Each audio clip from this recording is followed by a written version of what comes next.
arte. É a comunidade do Areal, no meio do Alemão, que é um lugar bastante perigoso. E uma das cenas mais curiosas, para mim, que eu vi ali no meio, foi isso que eu vou mostrar agora.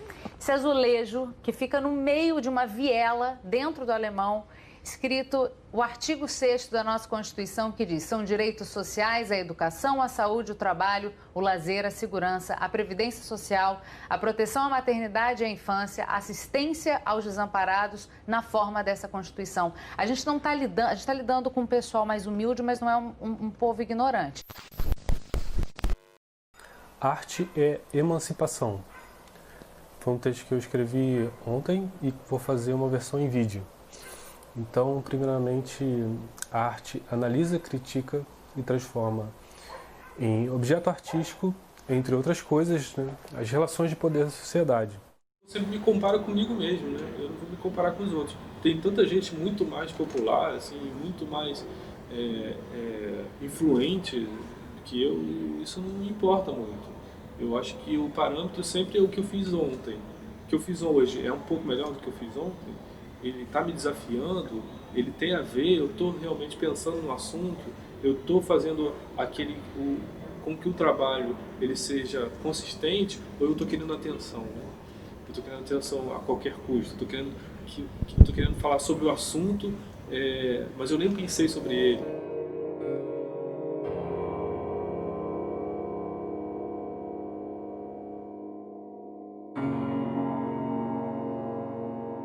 Eu acho que no final das contas, o que interessa é uma satisfação pessoal. E essa satisfação pessoal, ela tem que estar muito bem construída. Porque senão eu posso achar que a galeria é mais importante, a rua é mais importante. Eu acho que acredito que nesse momento existe uma certa crise da galeria, do museu, porque ele não abarca todo mundo. Ele está muitas vezes preso a uma elitização. E a internet, ela tem essa elitização, essa elite, mas ao mesmo tempo ela está mais disponível.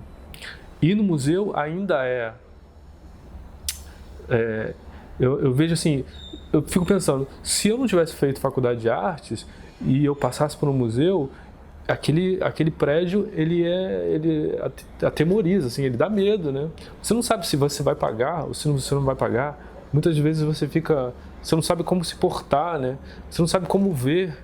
Então, esse tipo de estofo intelectual que, de repente, muita gente não tem, você na internet não precisa ter esse medo, né? Você vai ver e na rua também. Quero falar desse trabalho aqui que se chama Diário Constitucional. Ele é feito desses azulejos, desse conjunto de azulejos pintado à mão com frases da Constituição brasileira. Ele foi feito a partir de março de 2014, no contexto pré-Copa, quando estava acontecendo muitas violações constitucionais. E eu comecei a fazer na esquina da minha casa, em Santa Teresa, espalhei para o bairro e em outras locações, no centro da cidade, no Complexo do Alemão e também no IBGE, numa ocupação no antigo prédio do IBGE, na Mangueira, e também na escadaria Celaron, no Rio de Janeiro. Eu botei na internet, né, alguma coisa. Aí fui fazer outras coisas. E aí de tarde, eu fui ver que tinha muito compartilhamento, um monte de coisa, né? Tá legal. Aí um cara me escreveu assim, olha só, tipo o Romário compartilhou sua coisa, tá? Eu falei, tá bom, né? O cara, aí na verdade era o Chico Alencar mora aqui, né? O cara confundiu o Romário com o Chico Alencar. Aí o Chico Alencar, ele tinha compartilhado, ele anda aqui, né, ele caminha de manhã. Aí ele tinha visto e aí me encontrou e compartilhou e falou que muito legal, não sei o quê. Descobri que eu tinha alguma habilidade assim para desenhar, gostava muito de história em quadrinho. E aí gostava de copiar os personagens e fazer álbuns, criar álbuns. Não tinha uma coisa ainda de criar personagens, mas tinha de copiar. Eu fui percebendo que essa era uma espécie de habilidade que as pessoas gostavam também, né? Isso alimentava, né? E aí fui desenhando mais e mais, e aí foi assim que foi desenvolvendo.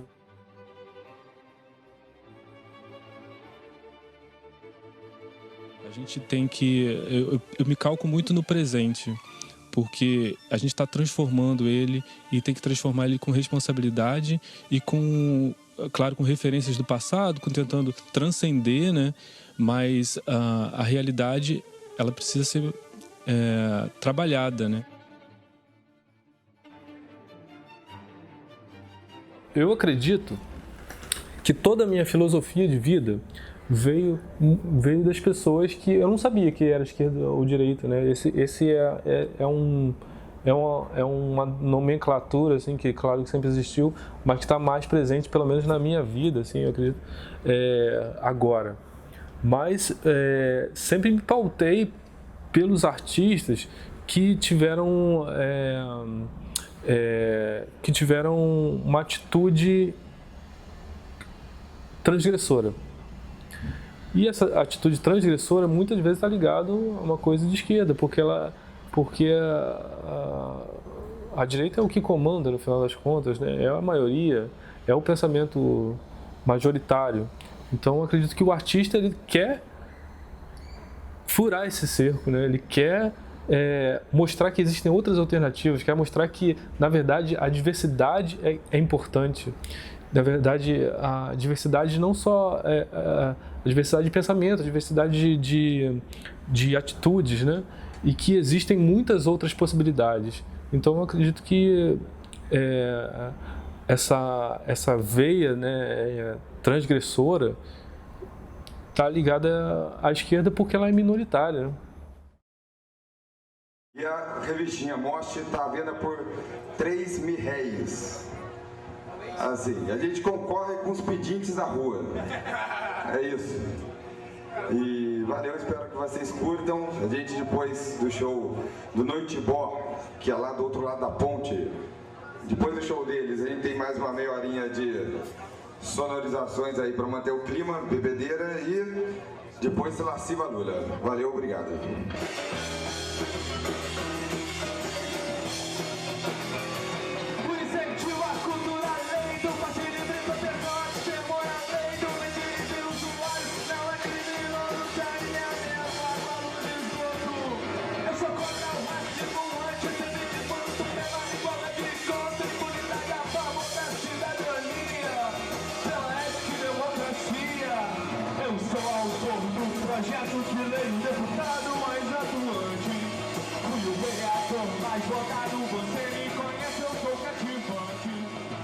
E eu achava que a música era a única arte agregadora, assim, que você chega num show e você fala com um monte de gente. Era uma coisa assim, não pensava nas artes plásticas como também essa possibilidade, assim, com essa potência. Quando a banda acabou, eu queria fazer uma coisa própria, porque eu estava há muito tempo fazendo coisas com outras pessoas. E isso é muito legal, né? Mas ao mesmo tempo sentia que tinha alguma coisa faltando.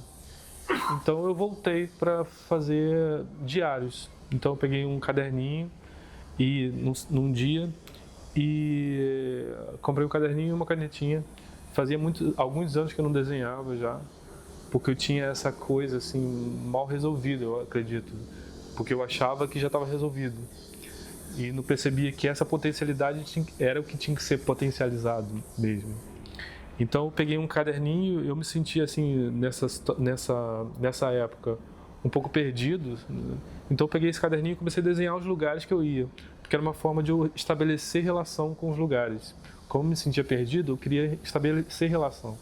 Então peguei esse caderninho e fui desenhando todos os dias, todos os lugares que eu ia, onde era possível, assim, quando tinha um tempo.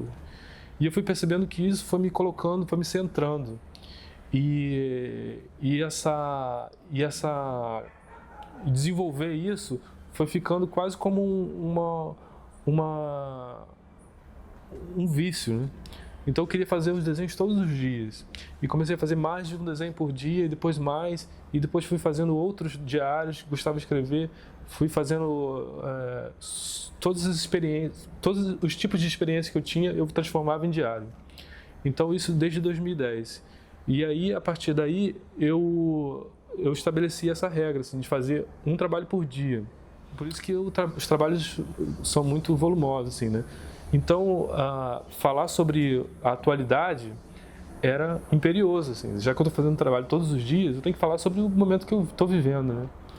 O meu tipo de lugar, assim, estava entre a internet e a rua. Também passava pelo museu, também passava pela galeria, mas eu acho que está muito mais ligado a um cotidiano, assim, um cotidiano imperioso, né? A gente vê que as coisas acontecem muito rápidas. Às vezes a exposição, assim, é marcada durante, sei lá, alguns meses, e a coisa está acontecendo agora, né? Aconteceu hoje, aquilo que eu mostrei agora, eu fiz um trabalho que estava falando sobre hoje, né? Ou falando sobre ontem. Então, essa agilidade que eu posso ter com a internet também me dá propulsão para fazer outras coisas. Então eu vou ler uma outra poesia daqui desse livro chamado Diário de Poesias Esparsas, poesias escritas entre 2010 e 2015 e lançado em 2015. Primeiro, preciso esclarecer que P2, ao que me refiro aqui, são os policiais infiltrados nas manifestações de junho de 2013. Esse também foi escrito em junho de 2013 e aqui esse lugar foi um lugar ícone desse clamor popular, né? Então chama-se Ocupação da Ponta da Língua. A memória, contra-intuitiva, utiliza-se de nexos inusitados. É vidraça quebrada. A memória, conhecimento em economia, quer expansão colaborativa, um crowdfunding de saliva. A memória, estado especulativo, quer ajustar as contas com a ilusão, quer perícia, desprogramação. A memória, incômodo realejo, quer diversidade tecnológica, a remanescência do beijo. A memória, de pontos e planos, quer tudo isso para sopesar o infiltrado P2 da lembrança em branco. Você deve notar que não tem mais tudo e dizer que não está preocupado.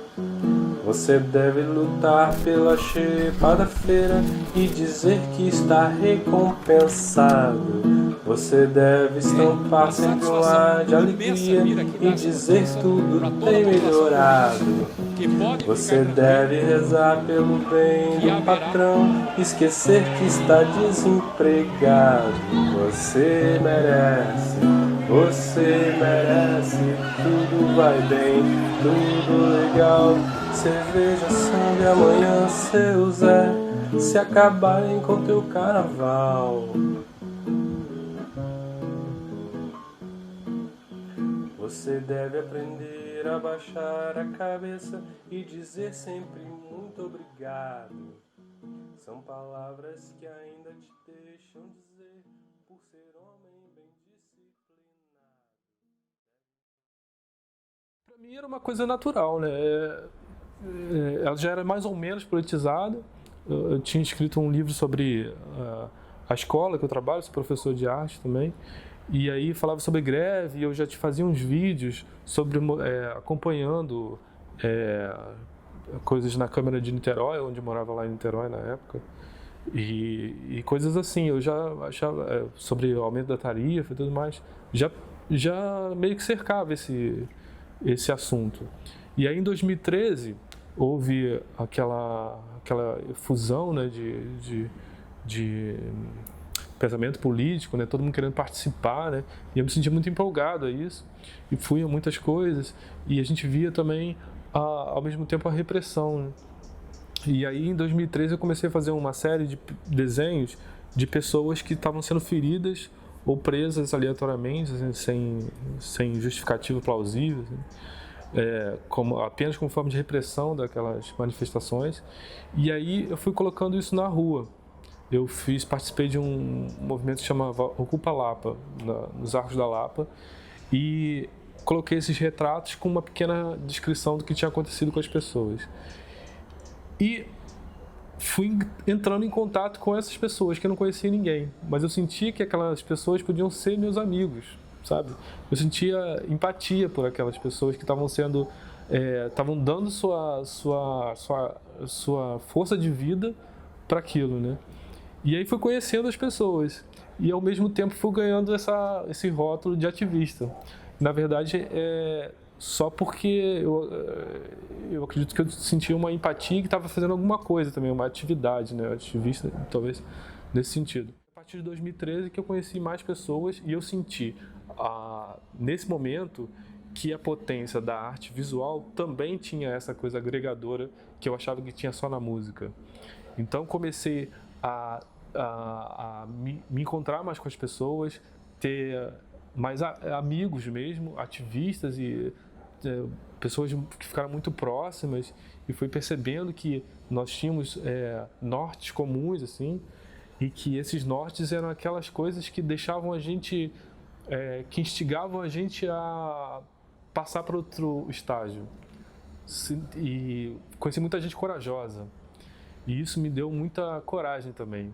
Isso me entranhou em mim, eu acho. Fazer arte é você se engajar com uma ideia, você lutar por essa ideia, lutar por essa ideia na política, na política, no lugar onde se conversa. Então, para mim, por exemplo, 2013 foi um momento muito importante. Esse livro aqui fala de 2013. Quando eu comecei, quando o meu trabalho começou a ficar mais claramente político. Eu acho que o Brasil foi, né, sendo guiado por essa pauta, né, política. E hoje em dia nós estamos, né, em 2018, acho que próximo das eleições. Então, todo o ambiente de arte que eu lido, que eu vivencio, tem a ver com essa vivência política, porque a arte comendo seu tempo.